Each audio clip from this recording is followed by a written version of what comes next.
নমস্কার, আপনারা দেখছেন ঘরোয়া রান্না। আজ আমি আপনাদের সাথে তোপসে ফ্রাইয়ের রেসিপি শেয়ার করব। দেখে নেওয়া যাক রেসিপি। তোপসে ফ্রাই বানানোর জন্য সবার প্রথমে আমি তোপসে মাছগুলোকে ধুয়ে পরিষ্কার করে নিয়েছি। এবার ম্যারিনেট করে নেব। তার জন্য দিয়ে দিলাম নুন, পরিমাণ মতো লঙ্কার গুঁড়ো, দেবো আদা বাটা আর কিছুটা রসুন বাটা। এবার ভালো করে মাছগুলোকে মেখে নেব।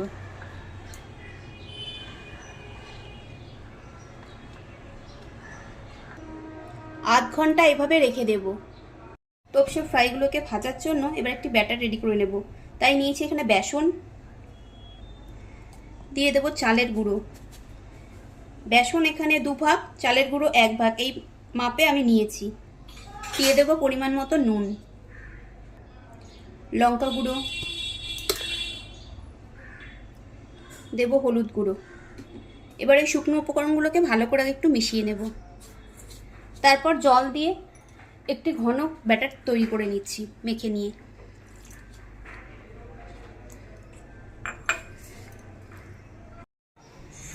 কড়াইতে দিয়ে দিয়েছি বেশ কিছুটা রিফাইন্ড তেল। তেল গরম হয়ে গেছে। এবার ওই তোপসে মাছগুলোকে ব্যাটারের মধ্যে ডোবাবো।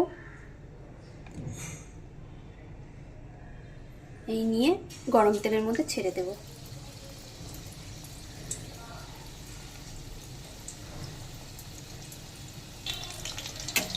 একটু এরকম তেল ছড়িয়ে দেবো ওপর থেকে।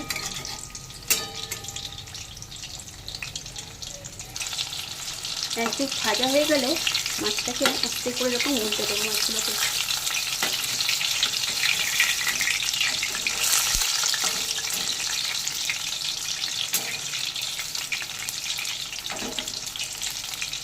এভাবে 2 পিঠই গোল্ডেন ব্রাউন করে ভেজে নেব। এভাবে তোপসে ফ্রাই আপনারা বানিয়ে নিয়ে ডাল ভাতের সাথেও খেতে পারেন, আবার সন্ধ্যেবেলা স্ন্যাক্স হিসেবেও খেতে পারেন। দারুণ লাগবে।